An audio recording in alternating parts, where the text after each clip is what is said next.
All right, so I just wanted to show you a little bit of my dashboard, not to brag or anything like that, but just to, just to show that I am totally on the level here. So I made it to level 3, and it's still early in February, sort of, and I have until March 31st, and I could probably get to level 4. I've received over 930 compliments, which is kind of cool, because customer service is my thing. And, look, delivered with care, friendly, followed instructions, respectful of property, above and beyond, right?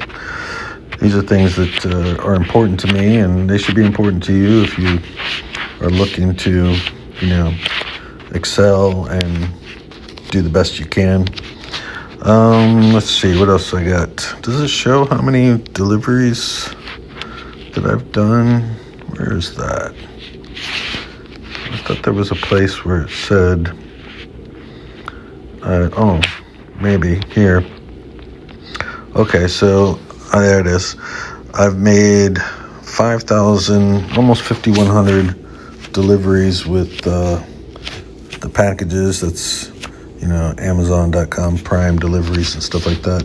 Now, Whole Foods, I've only done 53, which is interesting. But when I was in Maryland, I did a lot of grocery deliveries from Weiss markets, and they don't seem to have that shown in here. I did lots of those. Done some Amazon Fresh. That was out in Maryland. What other challenges are there? Yeah, that's about it. I don't know. Oh, I don't remember my first. Oh, yeah, I did a Christmas delivery in 2023. I did a New Year's delivery in 2024 and in 2023. Wow. So I've completed, I think I did, Thanksgiving, Halloween. Yeah, they gave out certain types of, night owl. That was cool. Early bird, like 3 a.m. Yeah, so that was kind of cool. They give these little badges of honor or whatever. Let's see, anything cool? No, I don't see anything cool there. What about my earnings? Is there anything I could show there? Well, the most recent one was $325, so I did like a $100 one, 110, slow day there, a couple of good ones there. Yeah, so I've been doing just gig work for about 5 years, and the best times that I had were during COVID, and I did Instacart like 7 days a week, and I would make anywhere from $250. I think of the most that I made, I'd have to look back, but I think it was like I had close to a $400 day or something. And plus I had a couple of private customers that would really boost my earnings every week because they tipped really, really well.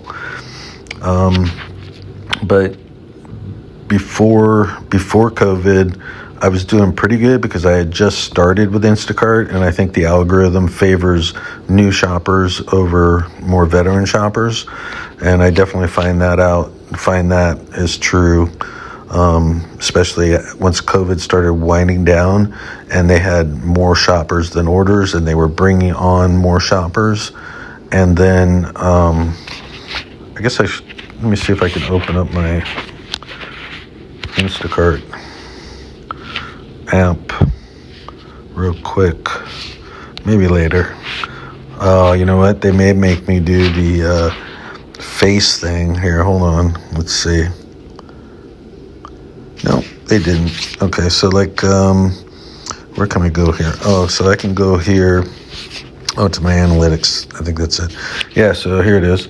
So I'm Platinum Cart, which means that because I've done over a certain number of orders, no matter what, I'll stay at platinum, even though as you can see, I'm only at gold cart because I haven't done as much Instacart here lately. So the minimum customer rating I've ever had is 4.7. God, I remember that. I mean, I remember when I got to that average. I don't even know how that happened. I had some bad customers. And I think sometimes I remember, like I was delivering in Germantown, Maryland, and I think that other Instacart shoppers that use the app for their own groceries, they will like give bad ratings to other Instacart shoppers. And I don't know. People are weird, right? I mean, but yeah, I've done, as you can see, I've done 8,250 plus orders and almost 5,700 batches. So that means I've done a lot of triples and doubles and triples. But I pretty much try to stay away from those now. My strategy after COVID got to the point where I was just kind of focusing on really small orders and very few miles. And that was working really well until I guess Instacart caught on and they reduced the base pay from like $7 to like $5 and $4 or something. And it became even harder to just do the small orders. I mean, even now today, because especially with the surgeries that I've had, I typically will kind of focus on more smaller orders. And so like, yeah, right now I have a 4.95 rating, and no order issues. And so I've had quite a few. I've had tons and tons of good. Now here's something cool. My accuracy, liked or unrated replacements, 132. What else? So my cancellation rate is only 4%, which is not bad. It gives me room to. So seconds per item. This is interesting. So that means that my speed is 118. So that's like 118 seconds per item, I think. But actually it's not, because it's like more like 100 seconds per item and 18 seconds in checkout. Mostly because I am very fast at checking out, especially when I do self-checkout. I mean, I'm definitely faster than just waiting in line and for somebody else to bag it up for me. And plus I have more control over bagging. So my speed isn't the best. I know this other lady who has a YouTube channel, and she is just amazingly fast. I mean, like 52 items in 25 minutes or something. And I'm like, what the hell? How did you do that? But she mentioned that she shops at this one store, so she knows where everything is. I shop all over the place, and I think that's why my speed is where it's at. Oh, look, there's a Kroger's right there. Delivery. What is it?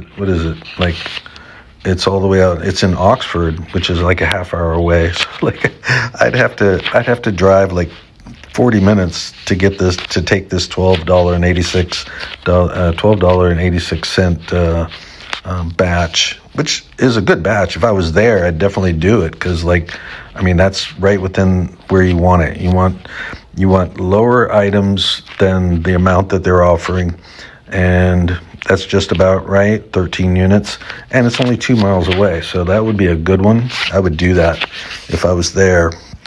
But anyway, back to why my speed is the way it is. 100. One of the reasons I think my speed is because I shop all over the place, and sometimes it's like I've been to like the Restaurant Depot before, and that thing has just like devastated my shopping speed, because it's so hard to get things done, and then to find things, and then also on top of that you end up waiting in long lines with all these other bulk purchases. I mean, Also, like Costco, waiting in line or trying to find odd items, or even in the store. A lot of times, because the stores aren't adequately stocked, and then you're trying to look for replacements, you're trying to communicate with the customer, trying to, make a decision about this. And it even becomes harder when you're like when I've taken triple orders and you're trying to communicate with 3 different customers at the same time, because I have like a pre-scripted message greeting for every customer. Like, get in there and start a triple batch, and I send that greeting to every customer, and then sometimes they don't respond, or you end up getting all 3 of them sometimes, or at least 2 out of the 3 that are trying to make changes or add things, or they want to communicate, and they have things to say. And a lot of times I end up using 2 carts. I mean, I remember one time I had to actually load up the cart and take it up to customer service so that I could get another cart ready. It was a lot. It was a lot of stuff. Anyway, so that's what's going on with my Instacart and Amazon Flex. And look, it's $13.86 now, and it's already boosted. Man, I would definitely do that if I was in Oxford. I'd be like, oh yeah, I could do this. I could do this right here, 8 items, 13 units, 2 miles. I could do that in about 20 minutes total with